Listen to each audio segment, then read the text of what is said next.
Hi, so this is going to be a live type of study session with me. So I have a final assignment that is going to happen after tomorrow. So I have today and tomorrow to study for it.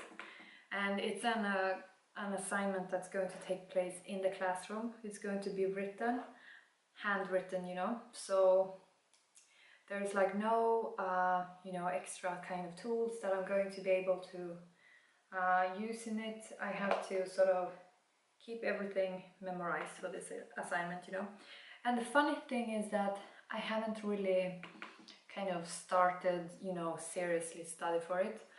However, I feel like most of the things that we have gone over in this course, I have been very active, present, on all of the lectures.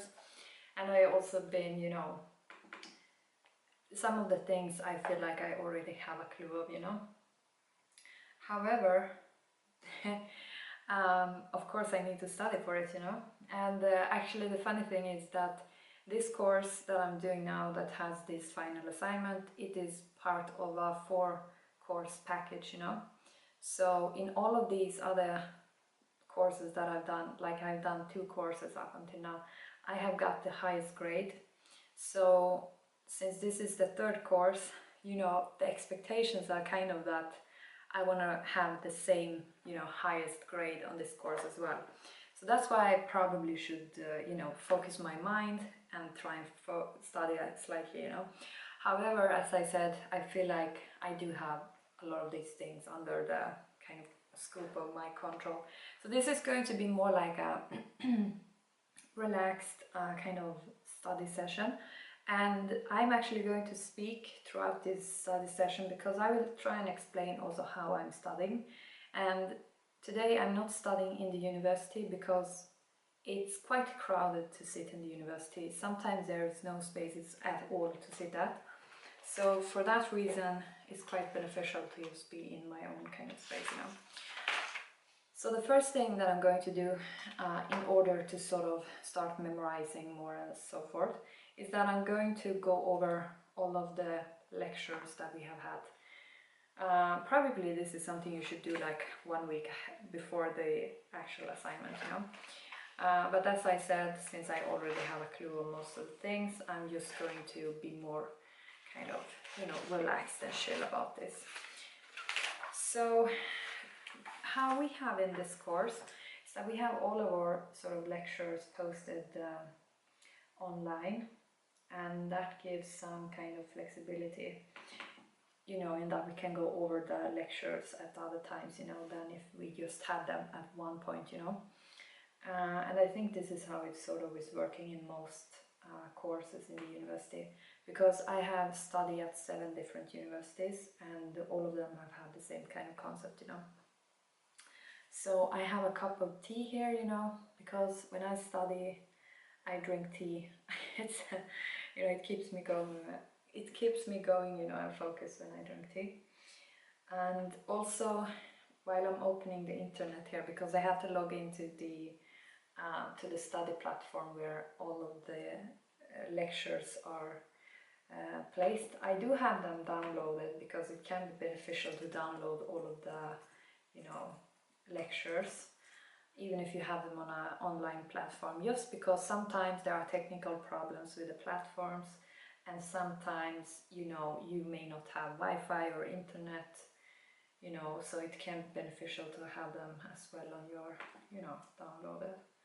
So I'm just gonna log in here to the platform, because I do have them in a map in my laptop, but they are not in the order, because the names on the PowerPoints, for these lectures, they are just mentioning the, the topics that are sort of going over in each of these. So they are not numerized in which kind of order that we have had the lectures. And I think that one good thing would be actually to have like numbering each of the lectures, so you know that which one did you do first. Also, when I have been active on the physical kinds of lectures, I have taken notes of all kinds of things, and I mean mostly the teachers and the ones who are holding the lectures, they're going to go over quite a lot of different things. on the lectures that are not even in the course literature, and sometimes they go over stuff that is just beyond the scope of the course and that is not even included into the assignments, you know. So it can be kind of, you know, to get the key points, you know, out of the lectures actually. So I'm just going to log in here, and I have like all of the lectures for this course in just one of these notebooks, and actually there was not so much notes that I had to take in this course because yeah, it wasn't that much actually. We have quite a lot of reading for this course, so that was one thing. So I'm just going to try and find where I have placed my, where did I place these things?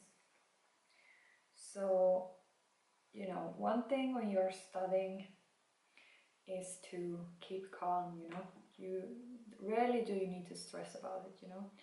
Like, because if the more you are stressed and stuff, you're not going to take in whatever you need to learn. So it's much better to just always keep calm, you know. And I rarely stress about my studies, and I feel like I still kind of manage them quite well, you know. So I'm just going, we had 8 different lectures in this course. So I'm going to start from the 0 or from the number 1 and just go over it. And while I'm going over this lecture on the laptop, that is the official, I also have the sort of the notes from this in particular, what is it called, from this in particular, now I lost the word, from this in particular lecture, you know. So I'm just going to have a look here. I'm not intending to be talking constantly in this video or so forth. I'm just intending to share some of my tips here, and also just for this to be like a study session, you know.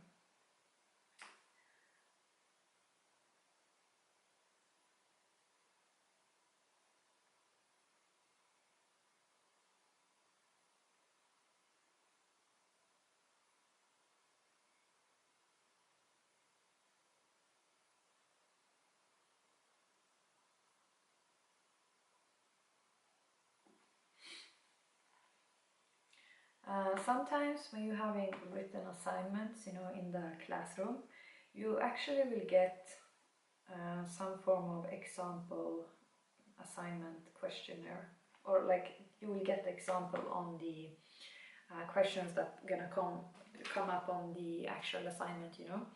So instead of like, you know, trying to memorize every single word and so forth, that's really not necessary, you know. The most important thing is to have, you know, understood the questions that probably going to show up on the assignment, you know.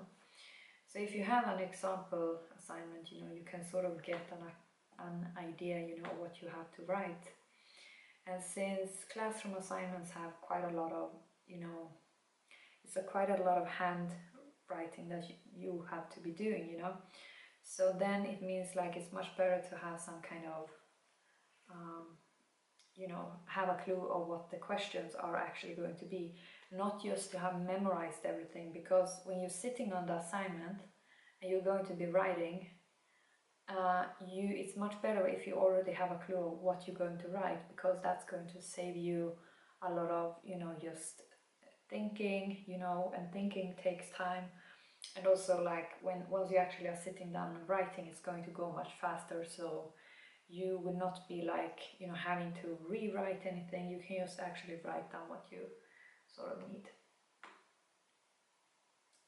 And as you probably know, with most kinds of assignments in the university, you have like, you know, a few questions that are like on the, you know, passing kind of grade level, and then you have some questions that are more for, you know, these kind of more reflective and more abstract and more like, you know, adding together combinations of different theory and concepts and stuff. Those are more on the, you know, upper kind of level of the grades.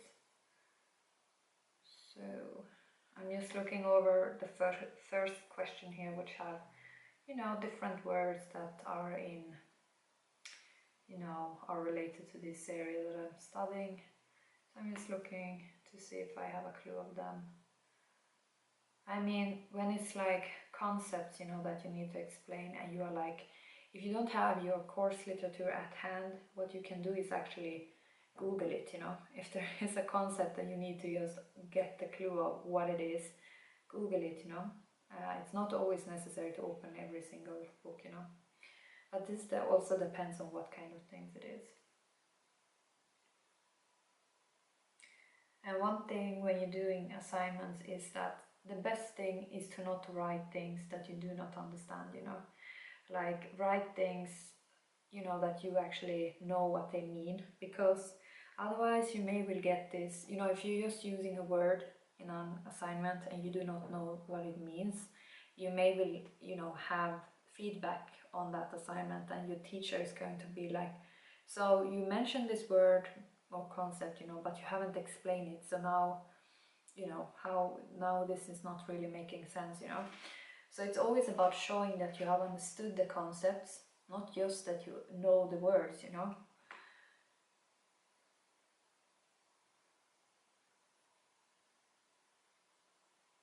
And also it's about, you know, to be really like, not details in, now this depends on what you're studying, but let's say you're in the historical sort of area, you know, in any kind of way. You don't need to remember every single year that something happened. It's about remember the things that actually was making some real difference, you know.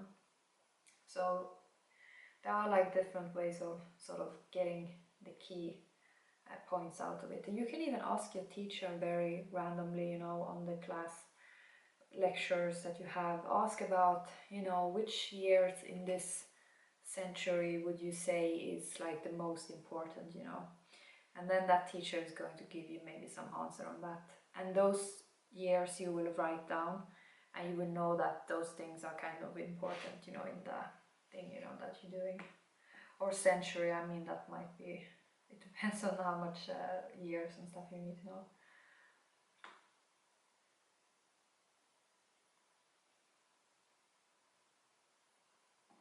And also always check how many credits or points that each of the questions give, because the questions that only have a few points, you do not need to write like 10 pages for smaller kind of questions.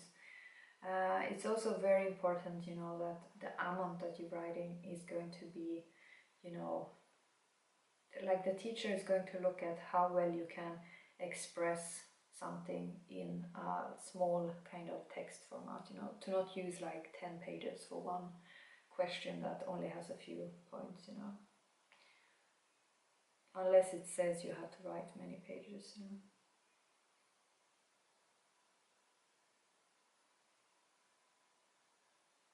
And also to understand the questions that are written, you know, some questions have more than one question, sort of, or more than one aspect, you know.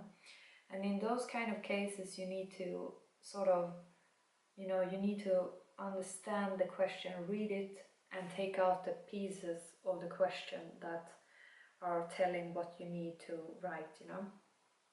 Because that's very important, you know, so you don't misunderstand the question and writing something else, you know.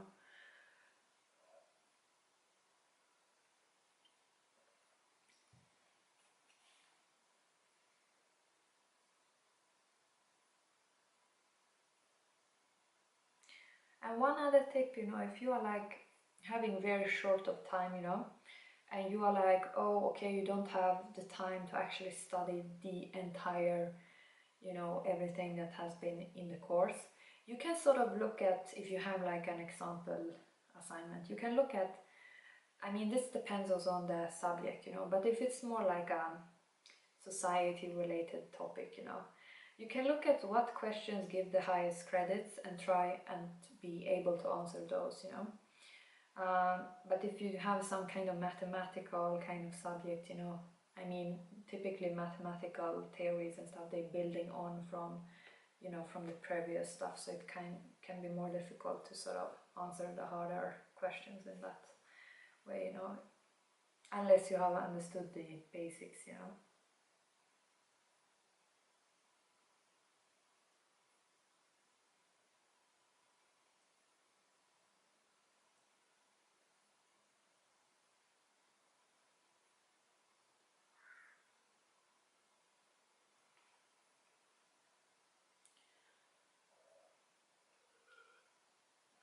I'm going to make this video session for study, I'm going to make it into two different parts. So this is going to be part A, and then I'm going to make part 2 just for this study session, you know. I may not be sharing so much kind of advices in the other one. I will see how, what if I have, you know, whatever I feel is appropriate.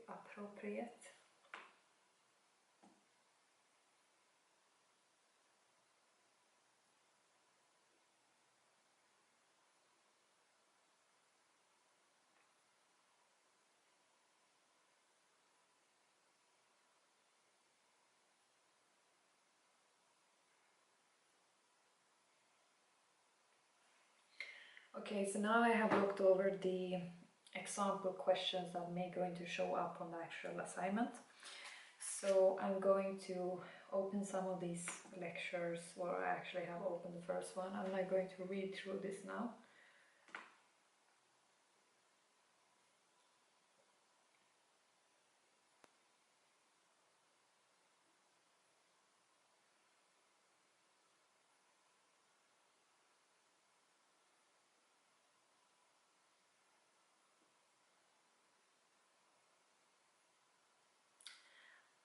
And by the way, it would be fun to include some kind of music and some more like, how should I say, like binaural kind of sounds into some of these meditations and yoga videos. However, to find copyright-free music, you know, is probably quite hard, and I think I need to look on some pages where I actually can buy one track and use it, you know, for in as a copy-free kind of material.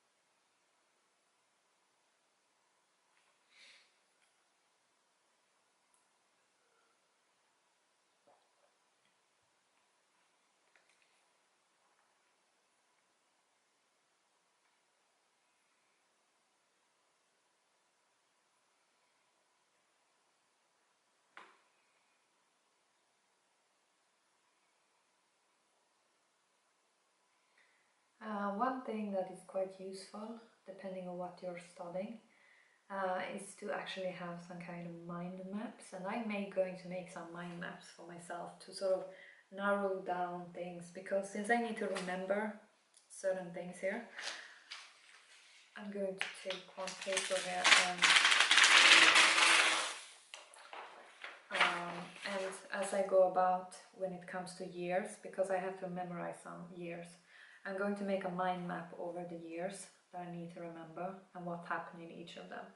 And also, if you have any kind of pictures of the things that you sort of need to memorize, to have a picture and sort of try and memorize that picture, and maybe even to write up sort of the concept or the theory or whatever you need to memorize, it can really be beneficial, because when you're sitting on the assignment that is written, you know that kind of way to write it, just in the motorical kind of way, because you have done it, you know. So it's not always about memorizing it, you know, in your mind. It's also about the motorical, you know, the movement of the hand, you know. So that can be very beneficial to not forget things, you know.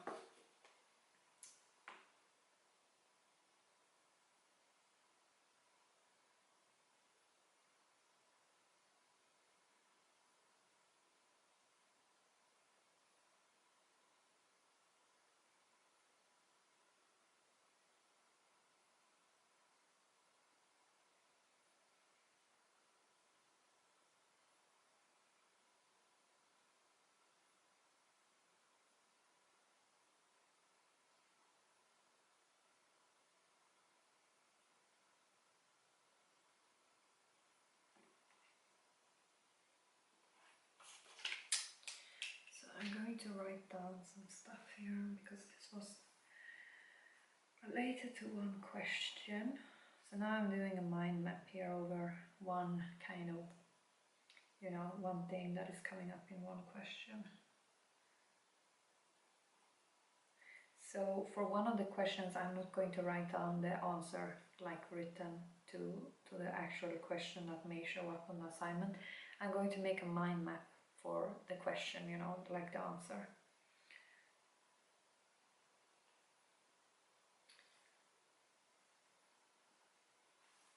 So this video is now almost 21 minutes and my camera is only unfortunately allowing me to record for approximately 23 minutes. So I'm going to end here and then I'm going to do a part B.